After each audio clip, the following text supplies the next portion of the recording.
Visión País es presentado por Universidad Politécnica y Artística del Paraguay, UPAP. Dale, Escuela de Gobierno y Políticas Públicas Norberto Bobbio. Buenas noches, bienvenidos a Visión País. Agradecemos su preferencia. Hoy queremos compartir con ustedes y analizar un tema que en estos últimos tiempos ha generado bastante sensibilidad en términos de la opinión pública y que en principio se ha generado expectativas respecto de esta problemática, porque se ha hablado de una política pública. Por primera vez Paraguay a nivel gubernamental tenía una política pública como para dar respuesta a esa problemática. Ya se preguntarán ustedes de qué vamos a hablar. Vamos a hablar del consumo de drogas en Paraguay. Algunos lo califican como un flagelo social, otros como el mal de nuestro tiempo. En fin, podemos encontrar distintos tipos de adjetivaciones como para referirnos a las sustancias psicoactivas, a las drogas, al uso de las sustancias psicoactivas, al consumo de drogas. Y las consecuencias, obviamente, que trae consigo el consumo de drogas. Porque, como muchos han experimentado, el consumo de drogas comienza inicialmente por un individuo, luego se extiende al contexto familiar y luego el contexto familiar es desbordada por la situación y pasa a ser un problema de carácter social. Cuando pasa a ser un problema de carácter social, ahí identificamos primero como un problema de salud pública, luego como un problema de carácter económico, porque obviamente el usuario de sustancias psicoactivas, el adicto, que vulgarmente se le conoce así y se recomienda no utilizar el término porque estigmatiza desde el punto de vista social, pero es el concepto que todos manejan y sobre todo es parte de la jerga periodística, por tanto nosotros utilizaremos esa jerga. El adicto, obviamente, reitero, aparte de ser un problema de salud pública, es un problema también de carácter económico, porque un adicto no está en condiciones de producir, obviamente, riqueza, ¿no? Por la situación precisamente en la que se encuentra. Pero también hay un tercero en el contexto social y tiene que ver básicamente con la cuestión de la seguridad ciudadana. Es decir, se vuelve también un problema en términos de seguridad. Y probablemente podamos ir haciendo un análisis mucho más fino y encontraremos otro tipo de dificultades que genera este mal de nuestro tiempo, las drogas. Los trastornos que genera precisamente el consumo de drogas, digamos, en los usuarios. Hoy queremos hablar de ese tema desde distintas perspectivas. Y muchas veces en los medios de comunicación también abordamos desde un criterio muy sensacionalista y, si se quiere, dramática. Nosotros en Visión País nos caracterizamos por tratar los temas con objetividad y desde una perspectiva científica. Así lo queremos hacer. Por eso hemos seleccionado a los invitados que paso a presentarles. Está con nosotros hoy para colaborar en el análisis el doctor Manuel Fresco, psiquiatra. Muy buenas noches, doctor. Buenas noches y a los compañeros de mesa también. Nos acompaña la profesora Rosa Saldívar, una destacada profesional en el ámbito justamente de la prevención de adicciones. Ella es directora de Reducción General de la Demanda de la Senat. Muy buenas noches, profesora Rosy. Muy buenas noches y un gusto compartir esta mesa con ustedes. También nos acompaña la licenciada Luisa Oca. Ella es psicóloga, consejera en adicciones y terapeuta, regente del Centro de Deshabituación Mahanaim. Muy buenas noches, licenciada Luisa. Buenas noches, doctor. Un placer estar acá compartiendo también con compañeros conocidos en esta problemática. También nos acompaña el pastor Carlos Vitar, terapeuta en adicciones de la organización no gubernamental PUAFE, Padres Unidos en el Amor y la Fe. Buenas noches, pastor. Buenas noches, doctor. Un gusto estar con este nivel en la mesa y estamos para todo lo que podamos servirle. La gran pregunta que nos hacemos cuando hablamos del tema del consumo de drogas en Paraguay es si hay estudios científicos que identifiquen claramente qué tipo de droga se consume, si tuviéramos en cuenta el criterio de la franja etaria, en qué edades se consume más o genera trastornos, digamos, ¿no? El consumo, el uso de sustancias, en qué regiones del país, porque se habla de una cantidad de adictos en el departamento central que les adelanto, no es nada científico, no es nada científico. Y si hay algo que resulta en el ámbito de las adicciones es que debe abordarse desde la perspectiva científica. Ha formado parte ya de la perspectiva científica, obviamente, las organizaciones, ¿no? de fe que contribuyen de manera significativa, sobre todo en lo que hace al tema del, digamos, del tratamiento y de la rehabilitación, fundamentalmente de la rehabilitación. Pero ya han entrado a formar parte de la perspectiva, obviamente, científica. Por eso la formación que se brinda a las personas identificadas con un credo religioso, obviamente se lo hace, reitero, desde esta concepción. En nuestro país, ¿cómo estamos? ¿Estamos realmente mal, así como se percibe, así como el imaginario colectivo imagina el tema del consumo de drogas? De eso hablamos a la vuelta de la pausa.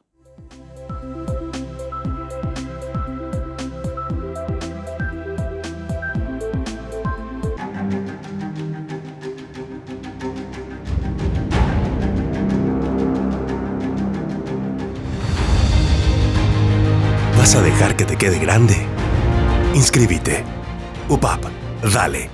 En NPI, Dante Melgarejo, Carolina Arévalo, Juan Carlos Vareiro y Juan Ángel Obando ponen la información más destacada al servicio de la gente. Hace 10 años que venimos hablando de esto para que en este país podamos hacer campañas en castellano y en guaraní para que la gente entienda de ciberseguridad. Hay que declarar la emergencia nacional en ciberseguridad. La declaración de emergencia va a hacer que otros poderes del Estado interpelen y controlen al MITIC y que entre todos podamos ayudarnos, porque hoy estamos al frente de un problema de seguridad nacional. Turno mañana, lunes a viernes, 9:30 horas, NPI, donde la información nos conecta con la gente.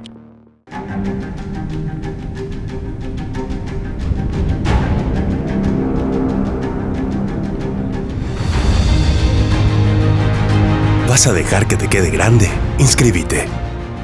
UPAP, dale. Porque las noticias ocurren en todo el territorio nacional. Robert Figueredo y Diego Casal. El dueño de la casa y del depósito donde se encontraron la moto y el casco utilizado por el supuesto victimario fue beneficiado con prisión domiciliaria. Nos conectan tierra adentro con corresponsales en cada punto del país. El interventor Ramón Ramírez llegó con su equipo a la municipalidad de Ciudad del Este. Habló que hará un trabajo técnico y que la ciudadanía va a acompañar todo el proceso que durará 60 días. Desde el interior, lunes a viernes, 5 horas. NPI, donde la información nos conecta con la gente.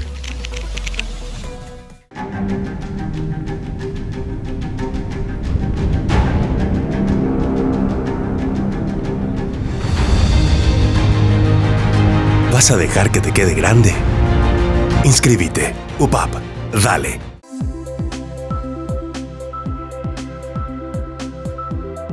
Consumo de drogas en Paraguay. Doctor Manuel Fresco, usted no solamente es un especialista en el ámbito de, digamos, de las sustancias psicoactivas, sino también ocupó durante varios años un cargo de responsabilidad política. Fue director de la única institución estatal especializada en el tema de prevención y tratamiento. Me parece que eso no es un dato menor porque combina, digamos, la formación científica con la gestión de la responsabilidad política de un cargo. Dicho esto, una primera aproximación. ¿Cómo está la situación del consumo de drogas en Paraguay? Bueno, si uno mira un poquitito cómo estamos, obviamente no estamos mejor, estamos mal y en perspectiva de ir empeorando la situación. Primero, no hay, siempre se dice hay pocos recursos especializados, que hay pocos psiquiatras, etcétera, y no se trata de una cuestión de pocos profesionales, se trata de una mala distribución de los personales que tenemos formados. Entonces, si nosotros tenemos también que entender que el problema del consumo está vinculado directamente a la disponibilidad de drogas. En nuestro país circulan toneladas de drogas y eso es muy poco probable que no se generen también mercados. Entonces es muy fácil acceder a las drogas. Y en términos generales vamos a hablar también de la falta de datos objetivos. Cuando el ministro Riera y la ministra de Salud habla de 90.000, siempre le digo de dónde sacaron esos números que son especulativos. Una vez en broma le dije, habrán fumado algo que le hizo mal a la cabeza, porque no hay datos concretos de la gente con dependencia. Vos decís adictos, a mí la palabra adicto me hace como un cosquilleo, porque el adicto, como muy bien dijiste, es una etiqueta que aumenta la estigmatización. Así es. Disminuye la posibilidad que alguien conozca que tiene un problema de salud, que es un trastorno mental asociado al consumo. Y aparte, creo que es muy importante también hablar de la persona con este tipo de trastornos, porque también se dice que la persona tiene que estar en primer lugar, al margen del problema que tiene. Entonces, en general, para resumir, estamos mal y empeorando. Profesora Rossi, usted actualmente está con un cargo en la Secretaría Nacional Antidrogas de la Dirección de Reducción General de la Demanda. ¿De qué tipo de sustancias psicoactivas, de drogas hablamos cuando tomamos como referencia el consumo en Paraguay? Bueno, el último estudio, que fue el 2023, a escolares, se tomó en una población de 10.900 alumnos del octavo, primero y tercero de la media, y que vendría a ser una población de 12 a 18 años.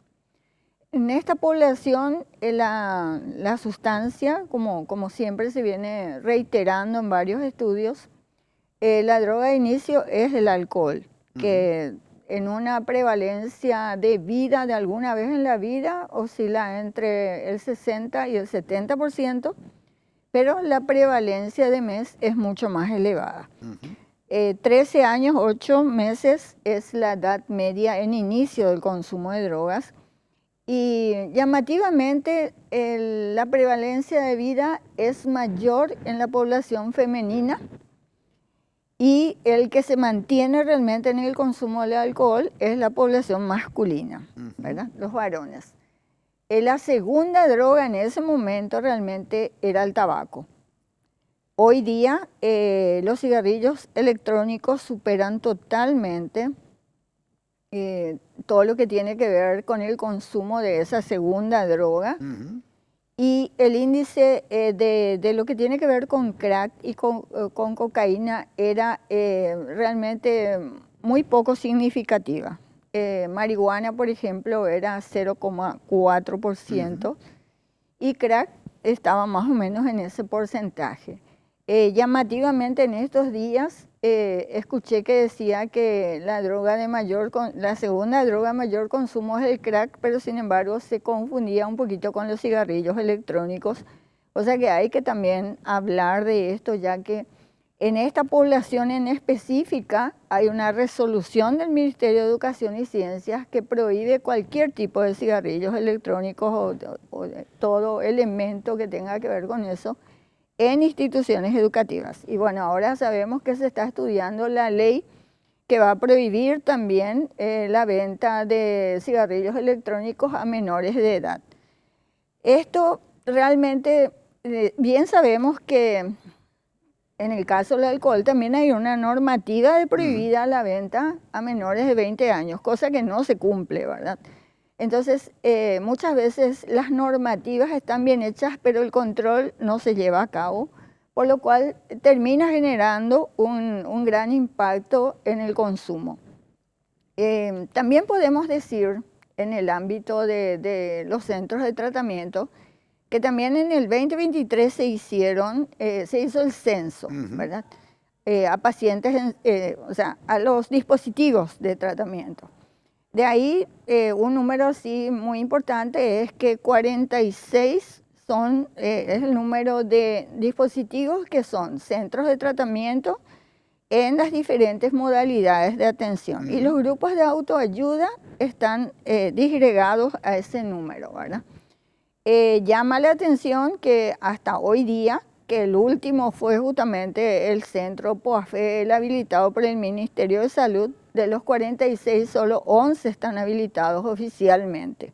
Ese es un dato que debe ser llamativo, ¿verdad? Y que nos debe también ocupar en el sentido de cómo están trabajando los centros, porque la mayoría son privados. Eso implica también un costo en la atención, que es lógico que se debe dar, pero cuando el centro está bien constituido y cumple con todas las normativas requeridas por el Ministerio de Salud, bueno, están habilitados. La percepción de riesgo es muy diferente a lo que científicamente un estudio demuestra, ¿verdad? Yo puedo decir que la percepción de riesgo en calle, el crack es la droga de mayor consumo, ¿verdad? Siempre va a haber un subregistro de casos, igual con los centros, porque muchas veces van apareciendo centros nuevos y que no estaban en la lista y que hoy día están teniendo, no sabemos la modalidad de tratamiento que están llevando y la cantidad de personas que va atendiendo. Por otro lado, como decía, la percepción es muy diferente y en calle nosotros vemos una cosa.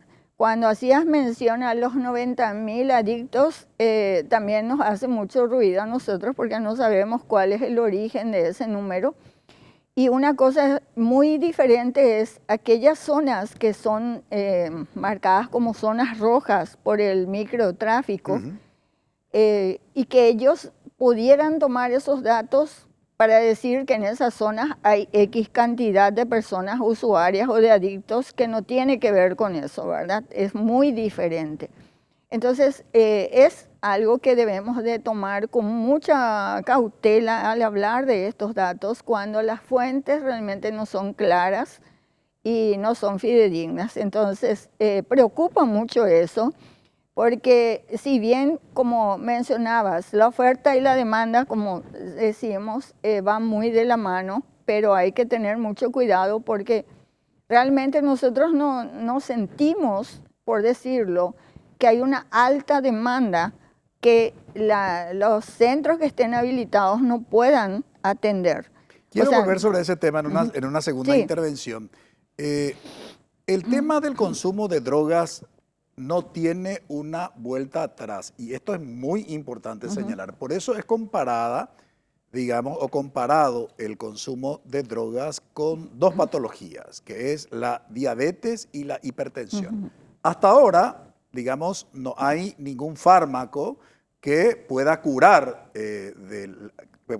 digo bien, la diabetes, ni ningún fármaco que pueda curar la hipertensión, pero sí controlar, ¿no? Tanto la diabetes como la hipertensión. Se utiliza generalmente estas dos patologías como ejemplo cuando se trata de los trastornos que genera precisamente el uso, el consumo de drogas, ¿no? Y estamos hablando acá de drogas también lícitas, ojo, porque Sí. generalmente El alcohol. la gente piensa que cuando nos referimos en estos términos a las drogas, solamente estamos hablando de las ilícitas. No, estamos hablando del alcohol y del tabaco. Exactamente, digamos, están en igualdad de condiciones las lícitas con las ilícitas. Vale decir que alguien que tiene trastornos trastornos por uso de sustancias, por consumo de drogas, lo que se puede hacer en un tratamiento es básicamente administrar la abstinencia. Pero eso ya no se vuelve. Y esto es importante tomar conciencia. No es para dramatizar, no es para, digamos, escandalizarnos, pero sí es para, digamos, asumir con responsabilidad este tema. Dicho esto, licenciada Luisa, usted que es consejera en adicciones y, digamos, y terapeuta, ¿cómo está este trabajo? Hay toda una organización, digamos, de comunidades terapéuticas en Paraguay. ¿Cómo se articula este trabajo de la consejería y de las terapias en Paraguay que trabaja precisamente con los usuarios de sustancias psicoactivas? Sí, podríamos decir que existen prácticamente como 3 enfoques diferentes, ¿verdad? Para una misma problemática. Están los centros que netamente se basan en la parte espiritual. Están los centros que se basan netamente en la parte científica, psiquiátrica, psicológica. Y después están los otros centros que sí tienen como una unión de los profesionales y también se toca el área espiritual actualmente en Paraguay. No sé si eso responde a... No, por supuesto, responde. Y, digamos, personas que necesiten algún tipo, digamos, de terapia y recurren a estas organizaciones de gestión privada, ¿tiene algún costo o cómo básicamente se administra eso? Sí, cada centro privado maneja sus costos. Hay centros que tienen aranceles, por así decir, menores, otros mayores y otros en un intermedio, ¿verdad? Inclusive hay centros que dan subsidios. Difícilmente se puede dar una asistencia gratuita. ¿Por qué? Porque tenemos que, justamente esta es una enfermedad que ataca el cuerpo, ataca la mente y también el espíritu, que de una u otra forma, ¿verdad? No estamos hablando de religión, estamos hablando de lo que cree esa persona. Entonces, los profesionales tienen que tener un salario, se tiene que tener una infraestructura adecuada a lo que estipula el Ministerio de Salud a través de las normas mínimas. Eso implica también cierto potencial económico que uno tiene que manejar, que además de una vez que uno trata de abrir el centro, implementar el centro, vienen los cambios que el Ministerio de Salud exige, que si puertas y ventanas y vidrios y escaleras y baños para personas con algunos problemas físicos, eso va encareciendo la infraestructura. Difícilmente los centros privados son dueños del centro en el sentido de la infraestructura, por lo general son centros alquilados, ¿verdad? Espacios físicos alquilados. Entonces se van sumando cada vez más los gastos, por eso es que es prácticamente imposible dar gratuito. Ellos tienen que tener comidas, de una u otra forma, alimentación equilibrada, medicación, la asistencia de los profesionales, el control del área de enfermería, ¿verdad? Cuando hablo de profesionales hablo de psicólogos, psiquiatras, enfermeros, hasta inclusive trabajadores sociales, porque eso lo establecen las normas mínimas, donde no todos los centros están en condiciones económicas de tener toda esa cantidad de profesionales. También tienen que tener operadores terapéuticos, que son los que realmente viven con los residentes dentro de los centros, y cada vez van careciendo más en la apertura de un centro y que pueda llegar a ser gratuito. Este no es una cuestión menor, obviamente, porque a nivel país, y atiendan los datos, a nivel país existe solamente un único centro de rehabilitación que se había, digamos, inaugurado, comenzó a funcionar un cierto tiempo y después se vieron obligados a cerrar.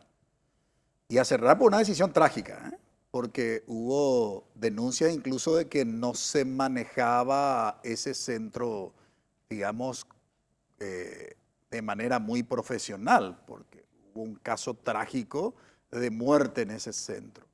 Se vieron obligados las autoridades a cerrar y ahora nuevamente rehabilitaron. Ustedes saben cuántas camas, para cuántas personas, según la infraestructura, tiene ese centro de rehabilitación estatal. 30, sí, escucharon bien, 30. Y los 45 del centro, del Centra, son para desintoxicación. Y está con nosotros aquí el doctor Manuel Fresco, que fue varios años director del Centra. No me va a permitir, obviamente, mentir. Lo que se hace en el Centra es un proceso de desintoxicación que generalmente como máximo eso lleva 30 días, digamos, y después ya obviamente se tiene que derivar a un centro para su rehabilitación. ¿Qué nos dicen los manuales? Que generalmente lo que se sugiere es 1 año en una rehabilitación, como mínimo 9 meses, y entre 9 meses y 1 año mínimo, ¿verdad? Dependerá de cada caso, obviamente. No se le puede tener 9 meses ni 1 año en el Centra, obviamente. Entonces, eso no es un dato menor. A la vuelta de la pausa, el pastor justamente Carlos Vitar tuvo, digamos, bastante espacio en varios medios de comunicación porque habló de la presencia del fentanilo en Paraguay. La pregunta es, ¿ingresó recién ahora el fentanilo o el fentanilo ya, digamos, estaba circulando en nuestro país? Una pregunta me parece no menor, porque los profesionales de la salud que administran farmacias, los profesionales de la salud encargados de la anestesia, los profesionales de salud que desarrollan sus actividades permanentemente, digamos, en salas de operación, tienen un acceso, digamos, al fentanilo. Y ese acceso les vuelve más vulnerable a que utilicen el fentanilo, no, digamos, como una droga para tratar una enfermedad. De eso hablamos a la vuelta de la pausa con el pastor Carlos Vitar respecto de sus declaraciones a los medios de comunicación, y las otras preguntas de carácter médico le vamos a trasladar al doctor Manuel Fresco. Brevísima pausa.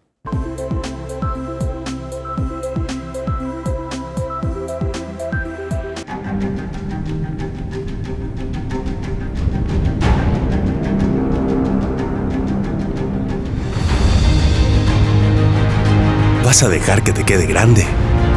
Inscríbete. UPAP. Dale.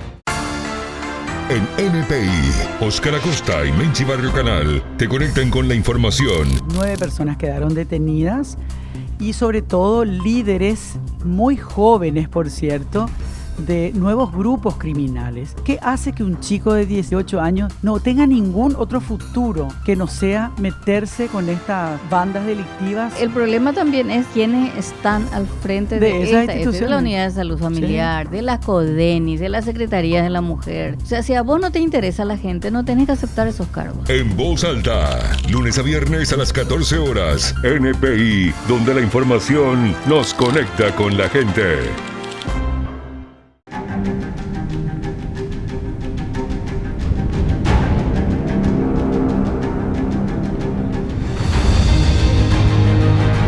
¿Vas a dejar que te quede grande? Inscríbete.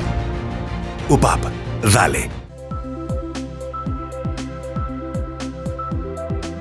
Decíamos antes de ir a la pausa que uno de nuestros invitados, el pastor Carlos Vitar, estuvo justamente hablando de la presencia del fentanilo, una droga, una sustancia psicoactiva poderosísima cuando vemos sobre todo lo que genera en términos de efectos o consecuencias para la salud en países desarrollados como Estados Unidos, Canadá y en algunos países de Europa es realmente terrible. Uno googlea y encuentra videos, ¿no?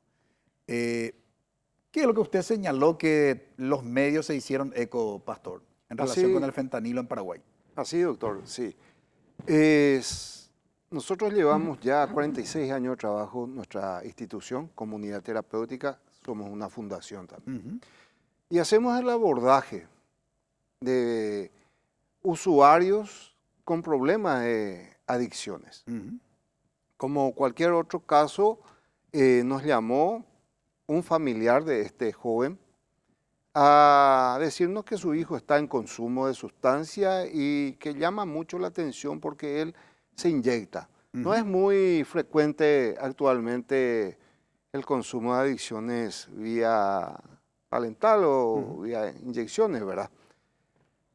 Cuando abordamos el caso con este joven, muy reacio estaba, comencé a hablar, estaba, digamos, un 50% lúcido. Yo soy terapeuta en drogodependencia, matriculado, soy colega de la profesora Rossi.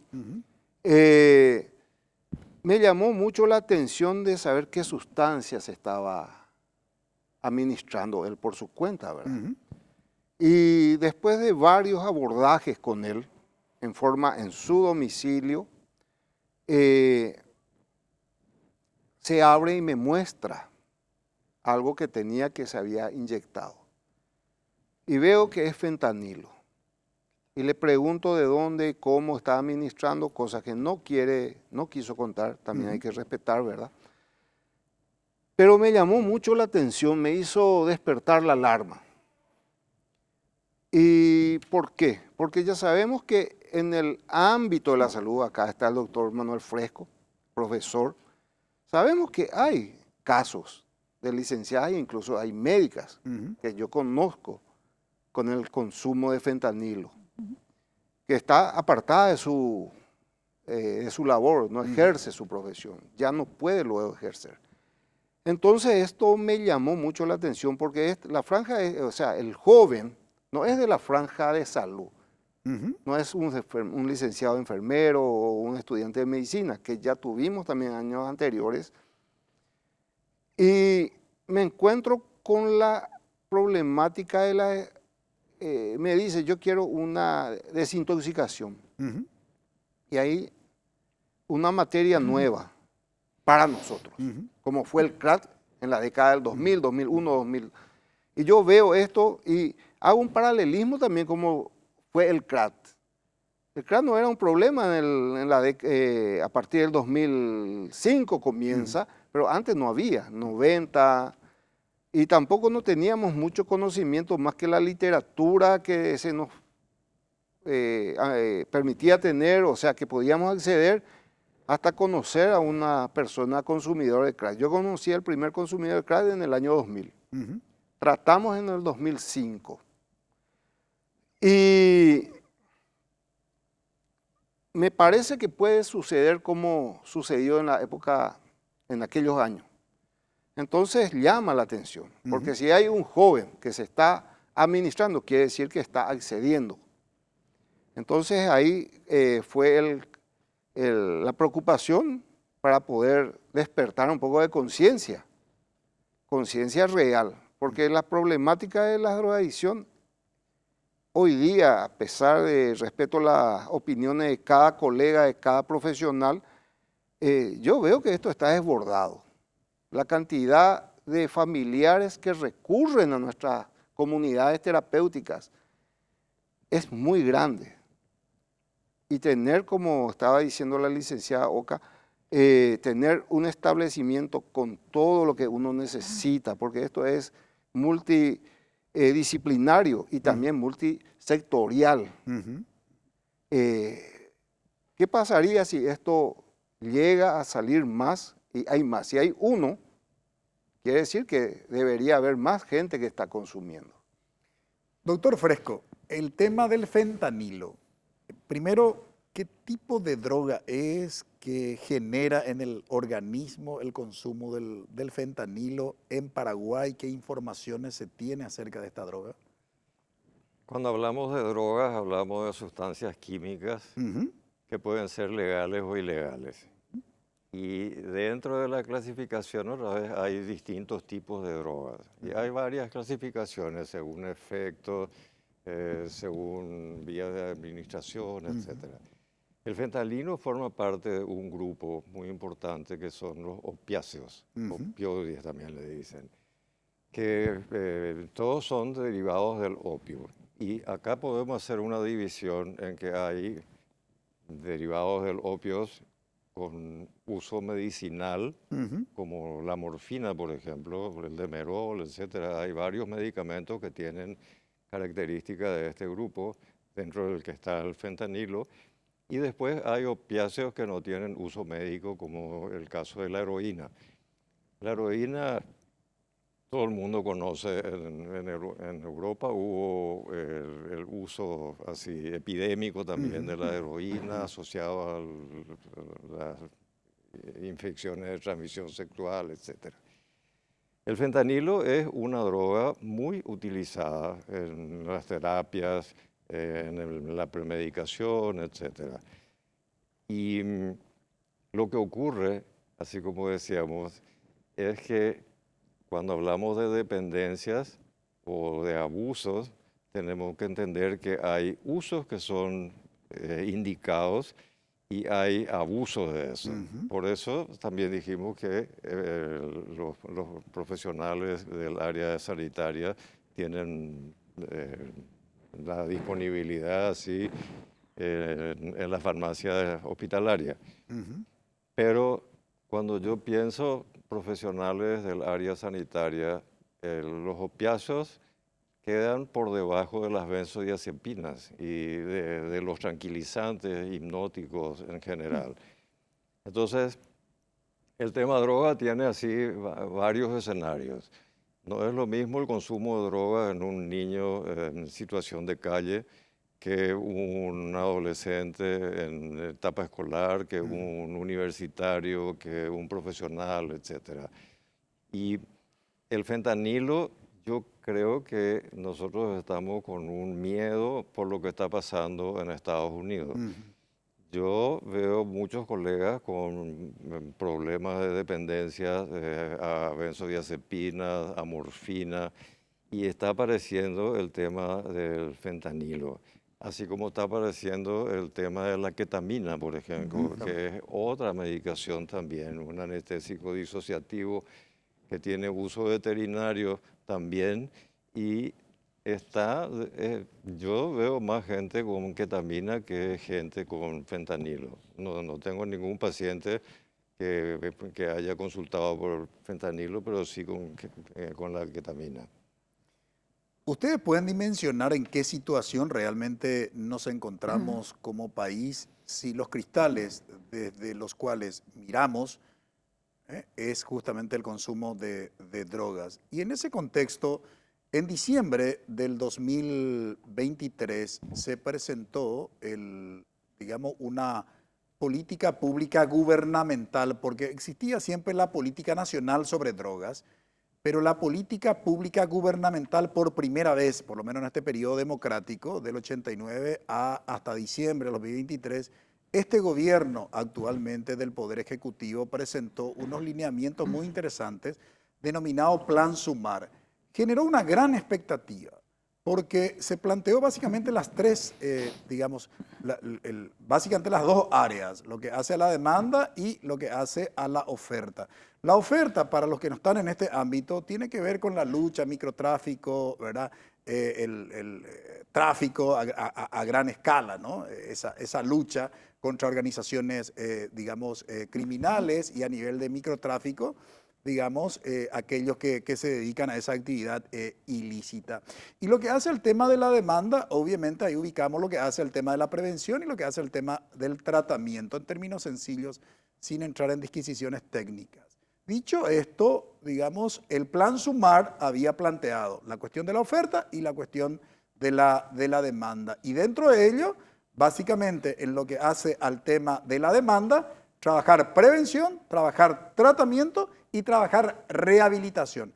Eso es lo que dice el documento y sigue diciendo el documento porque está vigente hasta el próximo año, hasta el 2026.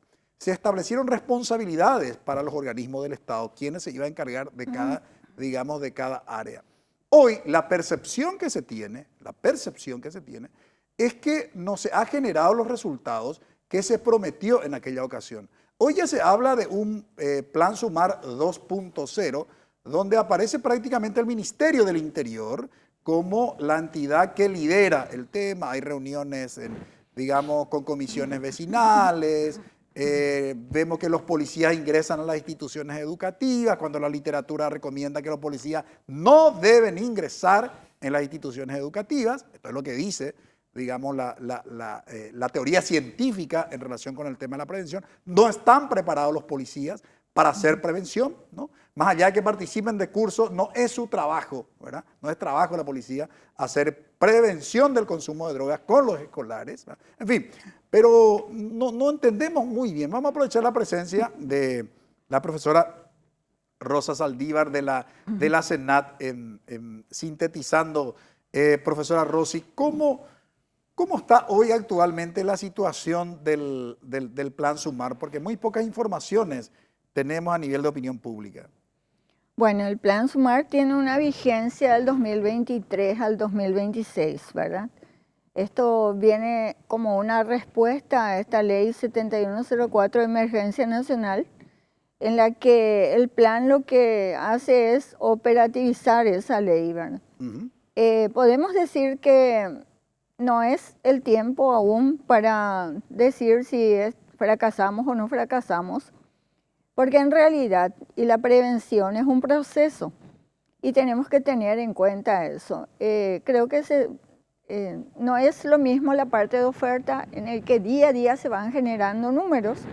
Sin embargo, en la prevención nosotros trabajamos con la persona, igual que el tratamiento. No podemos decir si algo fracasa o no fracasa. Creo que la evidencia científica nos va a demostrar el día de mañana, cuando volvamos a hacer un nuevo estudio allá en el 2027 o 2028 y saber si estos niños, desde el nivel inicial hasta los jóvenes del nivel medio, con la implementación de estos programas, esto surte un efecto positivo en la modificación de la conducta que tiene que ver con justamente esa creencia, esa percepción, todo lo que tiene que ver con lo emocional que finalmente se demuestra por medio de la conducta, ¿verdad? Y decimos siempre, construir una cultura preventiva es lo que nosotros necesitamos.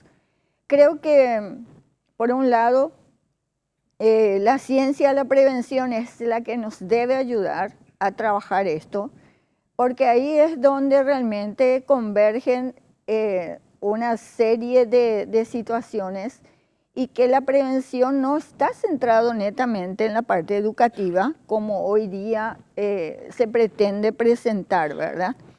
Entonces, por ello también nosotros muchas veces decimos, bueno, ¿y dónde está la familia? ¿Dónde está la comunidad? ¿Dónde están los otros actores sociales que tienen que ver con la prevención, cuando en realidad nosotros debemos de tomarlo integralmente y trabajar esto con un proceso con evidencia científica? Y hacíamos también comentarios en que una institución del interior no es igual que una institución de la ciudad de Asunción, por lo cual la estrategia, si bien está muy bien definida, hay que saber trabajarla en el sentido de bajar a terreno esa información y que los docentes, quienes son los referentes para aplicar un programa de prevención, estén preparados también, ¿verdad?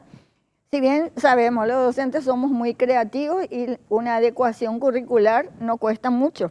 Sin embargo, la información es sumamente importante. Y por otro lado también contar con los materiales que los docentes van a trabajar en aulas. O sea, ese es el primer punto también.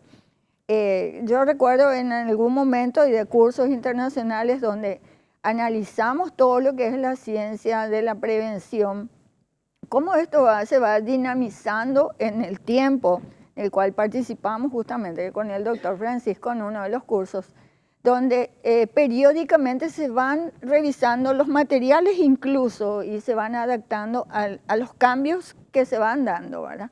Entonces, falta mucho. Definitivamente el docente tiene que validar ese material y decir qué de ese material es importante para su aplicación en aulas y darle el valor y modificar y sugerir contenidos. Entonces, de ahí partimos en que realmente esta prevención debe tener un proceso. No podemos hoy todavía decir si fracasó o no fracasó.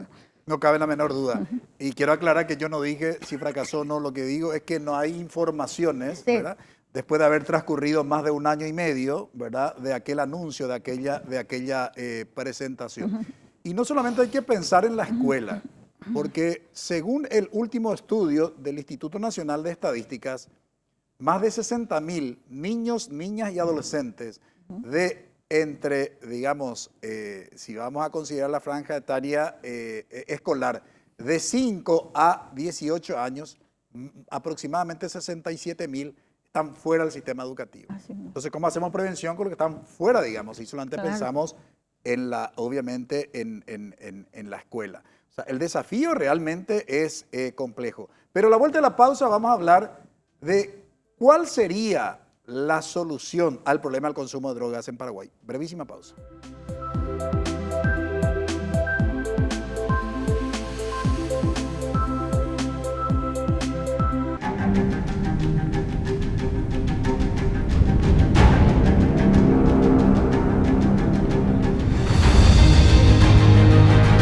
¿Vas a dejar que te quede grande? Inscríbete. UPAP, dale.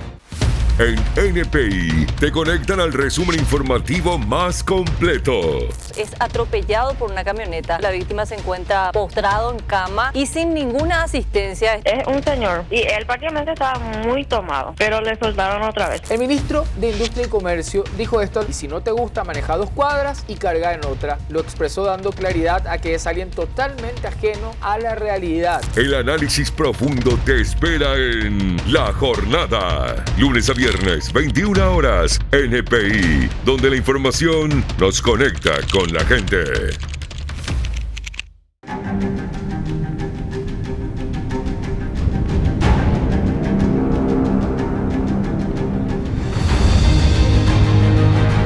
¿Vas a dejar que te quede grande?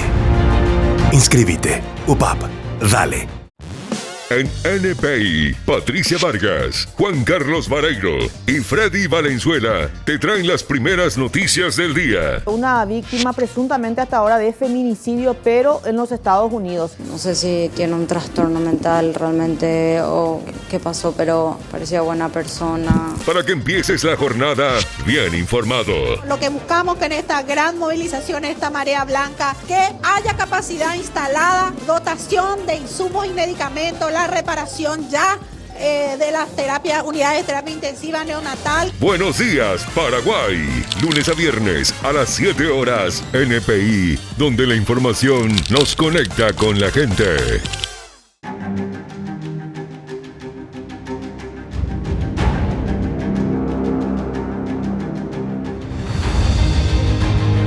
¿Vas a dejar que te quede grande?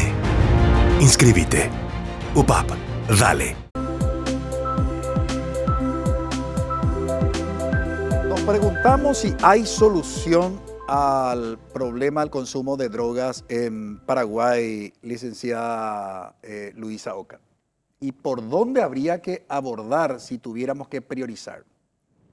Normalmente se debe empezar por la familia. El usuario muy pocas veces busca ayuda. Ya si busca ayuda es estando en un estado muy deteriorado, desesperado, tal vez a punto de morir. Y es la familia la que normalmente hace la búsqueda de la asistencia. Por eso es que se tiene que trabajar con la familia dentro de los centros de tratamiento. Tiene que formar parte algún referente familiar dentro de ese sistema o ese programa de rehabilitación para esa persona que está necesitando ayuda por estar con el trastorno por uso de sustancias. El tema es que la familia a veces no sabe dónde recurrir. Sí, yo creo que también existe una negación por parte de la familia en buscar rápidamente la ayuda. Y cuando buscan ayuda, pensando de que están dando un paso porque es reciente el consumo y no es reciente el consumo, Incluso había estudios que se habían hecho de que recién a partir de 8 años de consumo, ahí recién la familia se moviliza o se da por enterado de que está un familiar pasando por el trastorno de uso de sustancias. Sí o sí debe ser trabajado dentro de los tratamientos con las familias o con los referentes para que esa persona que está queriendo salir del mundo de las adicciones también tenga un soporte cuando salga del centro, ¿verdad? Porque en el centro están ellos contenidos, están asesorados, están tratados, tienen el tratamiento adecuado, ¿verdad? Pero ¿qué pasa cuando sale esa persona del centro de tratamiento? Ese es el desafío. Pastor Carlos Vitar, si tuviéramos que buscar una solución a esta problemática del consumo de drogas, ¿qué sugerirías? Que toda la sociedad completamente se una en esto. Esto no es una cuestión solamente de salud, no es una cuestión solamente de seguridad, no es una cuestión de trabajar las comunidades terapéuticas. En este punto, nosotros tenemos una Sociedad Paraguaya de Comunidades Terapéuticas que estamos trabajando ahora. Hemos presentado un proyecto al Plan Sumar, esperamos que tenga una respuesta favorable. Estamos buscando y estamos procurando hacer eso. La necesidad realmente, la percepción que sentimos nosotros, vemos que hay mucha necesidad, muchas familias que buscan, como dice la licenciada Oca, es trabajar con la familia y poder estar trabajando multisectorialmente. Es lo más recomendable. Doctor Manuel Fresco, ¿qué recomendaría a las autoridades que gestionan el Plan Sumar para generar resultados? ¿Qué tipo de resultados? Primero, vos hablas de solución del problema. Sí. Yo creo que este es un problema que no se soluciona. Tenemos que prepararnos para convivir con el consumo de drogas porque ha sido una característica de la humanidad que siempre hubo consumo, siempre, normal y anormal. Y por otro lado, tenemos que preparar el mecanismo para hacer un planteo de confrontación racional, que es lo que falta. Acá esta mesa, cada uno va por su lado, tiene su experiencia particular, mucha dificultad de coordinación con los que... Pues hiciste una pregunta del costo en el privado, y el privado no tiene por qué atender gratis. Claro. Esa es una responsabilidad de salud pública en la atención. Entonces, yo soy un poco pesimista, ¿verdad? Y siempre digo, aprovechemos que estamos mal nomás ahora porque vamos a estar peor más adelante. Si es que no se logra una coordinación, o que sea una coordinación racional, porque desde hace mucho tiempo hay como unas luchas de competencias de que este ministerio, este otro, y entonces estamos con discursos que cada uno tiene un planteo que no condice con la realidad. Entonces, tenemos que apuntar a que estamos trabajando mal como país y estamos trabajando mal el aspecto público, ni qué decir, ¿verdad? Porque son los responsables de las políticas públicas. Entonces, creo que es una responsabilidad de los ministerios, tratamiento es de salud, tiene que ser de salud. Yo estoy de acuerdo con lo que decía la profe. Y siempre cuestioné que la CENAT se metiera en tratamiento y que tuviera una comunidad terapéutica, etcétera, etcétera. Entonces tenemos que ordenar la respuesta. Y las respuestas están absolutamente caóticas. Cada uno hace lo que puede en donde puede. Entonces, cuando pensamos en solución, tenemos que preparar un país, porque el tema de drogas va a empeorar necesariamente. Describir la realidad, obviamente, no es ser pesimista, como lo ha hecho el doctor Fresco.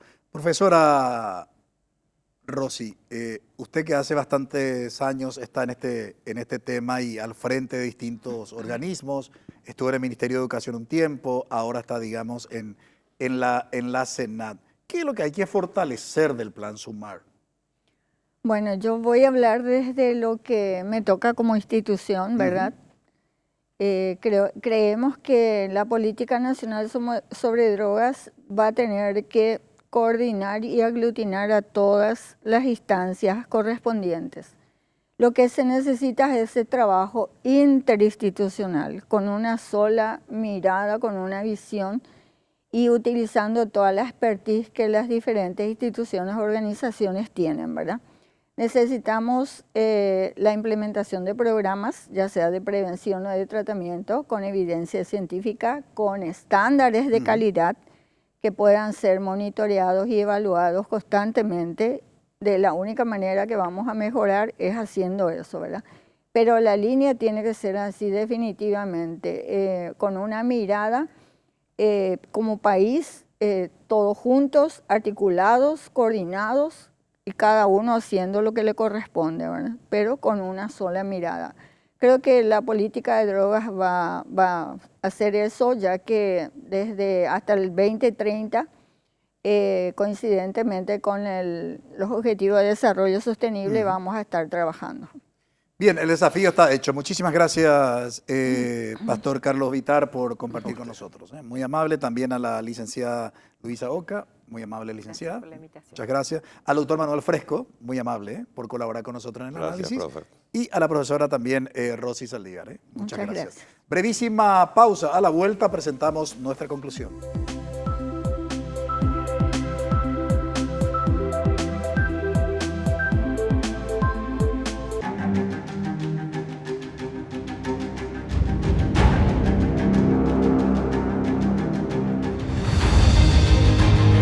¿Vas a dejar que te quede grande? Inscríbete. UPAP, dale. En NPI, la madrugada también se vive informando. En Duplex, con Radio Monumental. Inclusive mi policía, lloré con los hasape horario, claro, hasape y coger no debe, y pues más vemos la salta cuando yo puedo y la botón de pánico. Te conectamos a toda la información que necesitas saber. El gobierno confirmó un nuevo ciberataque a instituciones públicas. Acompáñanos en Madrugada Monumental, lunes a viernes, 1 hora. NPI, donde la información nos conecta con la gente.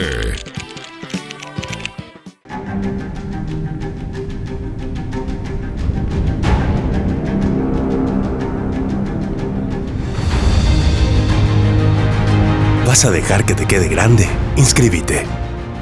UPAP, dale.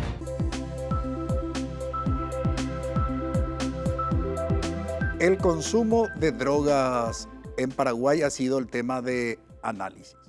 Nos decía el doctor Manuel Fresco, no vamos a solucionar el problema del consumo de drogas en Paraguay. Tenemos que administrar la situación, pero no hay una solución definitiva. Porque aquellos que tienen trastornos por consumir drogas se metieron en un callejón sin salida. No hay vuelta atrás. Lo que se hace es ayudarle a esas personas a que puedan administrar su abstinencia. Pero ante cualquier situación en la que se encuentran, sobre todo de carácter emocional, lo primero que hacen es volver a consumir. Por eso es importante invertir en la prevención del consumo de drogas. Y los últimos estudios demuestran que si se invierte un guaraní en prevención, tenemos altas probabilidades de tener una población sana. Y si no se hace prevención y la gente cae en el consumo, el Estado paraguayo tiene que preparar, y hay una relación de 1 a 15, tiene que preparar 15 veces más para el tratamiento. Con el dato que compartí con ustedes, que lo que se hace con los que consumen es administrar su abstinencia. Esperamos que el plan Sumar pueda cumplir lo que prometió, cumplir con las expectativas que ha generado. Caso contrario, la situación del consumo de drogas en Paraguay puede empeorar. Agradecemos su preferencia. Que todos tengan un buen inicio de semana. Buenas noches. Visión País es presentado por Universidad Politécnica y Artística del Paraguay, UPAP, Dale, Escuela de Gobierno y Políticas Públicas Norberto Bobbio.